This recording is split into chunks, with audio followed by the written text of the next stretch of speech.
साल 1960 के दशक की दिल्ली, भीड़ भाड़ वाला इलाका खारी बावली।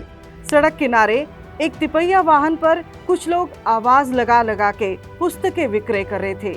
लोग उत्साह से किताबें खरीद रहे थे, मगर वो किताबें थी ईसाई धर्म के प्रचार से जुड़ी हुई।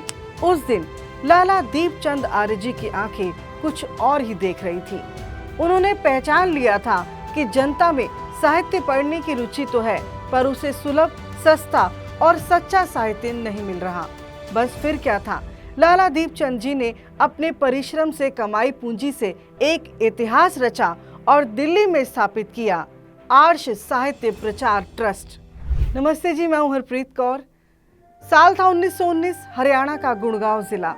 भाद्रपद महीने के कृष्ण पक्ष की द्वितीय तिथि के दिन धारूहेड़ा ग्राम के एक वैश्य परिवार में एक बालक जन्म लेता है। घर के चिराग को माता पिता ने नाम दिया दीपचंद। परिवार से मिले सनातनी संस्कारों के साथ दीपचंद का लालन पालन हुआ। बड़े हुए तो नौजवान दीपचंद ने अपना कारोबार जमाया और दिल्ली में साबुन उद्योग को अपने व्यवसायिक कार्य के लिए चुना।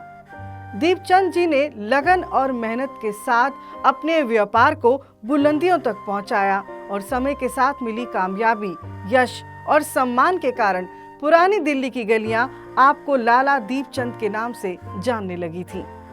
ये वो समय था जब स्वतंत्रता संग्राम में आर्य समाज ने सामाजिक और धार्मिक आंदोलन का बिगुल बजाया हुआ था। एक बार दिल्ली में आयोजित सम्मेलन में आर्य विद्वान, शास्त्रार्थ धनी पंडित रामचंद्र देलवी जी समेत अनेकों विद्वानों को सुनने का मौका मिला तो दीपचंद की जीवन दिशा ही बदल गई।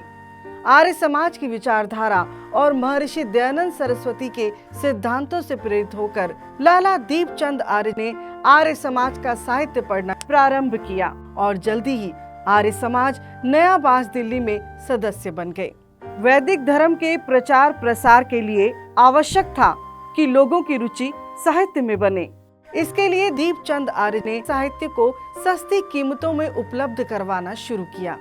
आरंभ में अन्य प्रकाशकों से महर्षि दयानंद जी के प्रमुख ग्रंथ सत्यार्थ प्रकाश को बड़ी संख्या में खरीदकर उसे सस्ते मूल्य पर वितरित करने लगे, लेकिन ऐसा करके भी उन्हें संतुष्टि नहीं मिली। साल था 1966। लाला दीपचंद जी ने अपनी खुद से कमाई पूंजी से दिल्ली में आर्ष साहित्य प्रचार ट्रस्ट की स्थापना की। ट्रस्ट का उद्देश्य आर्ष साहित्य का अन्वेषण, रक्षण, संपादन, शुद्ध मुद्रण एवं प्रकाशन तथा लागत से भी कम मूल्य पर इसका पाठकों में वितरण करना था। इस दिशा में ट्रस्ट ने लाला दीपचंद आर्य जी के जीवन काल में अपूर्व सफलता के साथ कार्य किया और एक इतिहास रचा। लाला जी केवल वितरक नहीं बनना चाहते थे, वो बनना चाहते थे विचार प्रवाह के वाहक। अपने जीवन काल में ही लाला दीपचंद आर्य ने ट्रस्ट को एक ऐसी ऊंचाई पर पहुंचा दिया जहां से उसने न केवल लाखों लोगों के जीवन को छुआ, बल्कि एक वैदिक साहित्यिक आंदोलन को जन्म दिया। ट्रस्ट ने स्वामी दयानंद सरस्वती के इस महान ग्रंथ सत्यार्थ प्रकाश के कई संस्करण छापे। ये सभी संस्करण उस दूसरे संस्करण पर आधारित है जो स्वयं स्वामी दयानंद द्वारा संशोधित किया गया था और उनकी मृत्यु के कुछ ही महीने बाद प्रकाशित हुआ था। लाला दीपचंद आर्य जी ने सबसे पहले सत्यार्थ प्रकाश और ऋग्वेद आदि भाष्य भूमिका के पहले संस्करणों की फोटो प्रतियां छापी। इसके बाद उन्होंने इन पुरानी प्रतियों से मिलान करके आगे के संस्करण प्रकाशित किए। इस तरह लाला दीपचंद आर्य जी व उनके ट्रस्ट द्वारा स्वामी दयानंद की पुस्तकों के शुद्ध पाठ को सुरक्षित रखने का बहुत ही महत्वपूर्ण कार्य किया गया।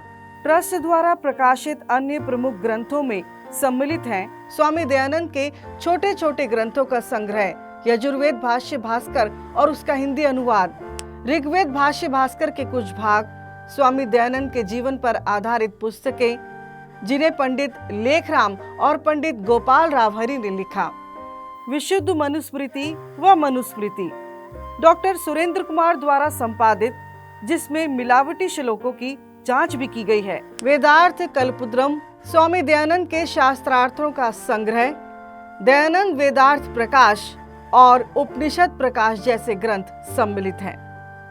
ट्रस्ट ने वेदों के प्रचार प्रसार के लिए केवल पुस्तकें ही नहीं छापी, बल्कि जनता को आर्य समाज की गतिविधियों से परिचित कराने और वैदिक साहित्य पर उपयोगी, शोधपूर्ण और सामयिक लेखों के माध्यम से जागरूक करने का काम भी किया। और इसी उद्देश्य से ट्रस्ट ने सन 1972 में दयानंद संदेश नाम की एक मासिक पत्रिका आरंभ की, जो अब तक नियमित रूप से प्रकाशित होती रही। यह पत्रिका आर्य समाज की सबसे प्रतिष्ठित पत्रिकाओं में से एक मानी जाती रही। दयानंद संदेश पत्रिका ने समय समय पर गहराई से की गई शोध और अध्ययन पर आधारित विशेष अंक भी प्रकाशित किए हैं।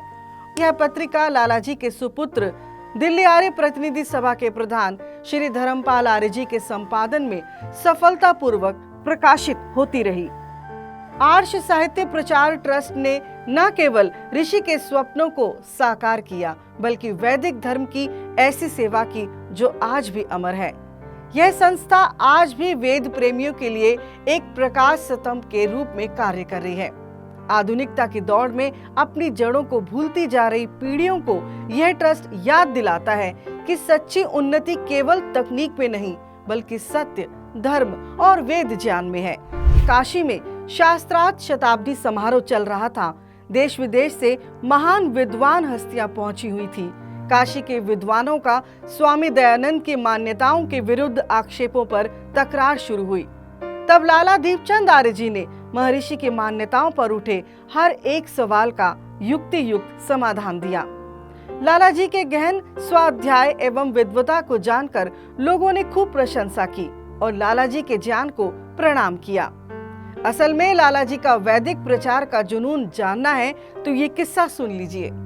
एक बार दिल्ली के पास के एक स्थान से किसी व्यक्ति ने सत्यार्थ प्रकाश के संबंध में जानकारी के लिए फोन पर संपर्क किया। लाला जी ने तुरंत उसका पता लिया और उसकी आवश्यकता से भी अधिक प्रतियां अपनी गाड़ी में रखकर स्वयं कुछ ही समय में उसके घर पहुंच गए। वहां न केवल पुस्तकें दी, बल्कि अपने व्यवसाय की परवाह किए बिना काफी देर तक वैदिक विचारों पर संवाद भी किया। ऋषि के मतवाले इस भक्त की लगन देखकर उस व्यक्ति ने लाला जी को न केवल सहृदय आभार प्रकट किया, बल्कि कोटि कोटि प्रणाम किया। यह घटना लाला जी की निस्वार्थ सेवा भावना और प्रचार के प्रति गहरी लगन का प्रेरणादायक उदाहरण है। साल था 1981, तिथि 28 दिसंबर। इसी दिन 62 वर्ष की आयु में लाला दीपचंद आर्य जी का दिल्ली में देहांत हुआ। आज भले ही लाला दीपचंद आर्य जी हमारे बीच ना हो, लेकिन उनका संकल्प, उनका त्याग और उनकी आध्यात्मिक दृष्टि आज भी जीवित है, हर उस पुस्तक के पन्नों में जो किसी सत्य की तलाश में खोले जाते हैं। वैदिक प्रचार, सेवा और समर्पण की मिसाल लाला दीपचंद आर्य को आर्य समाज शत शत नमन करता है।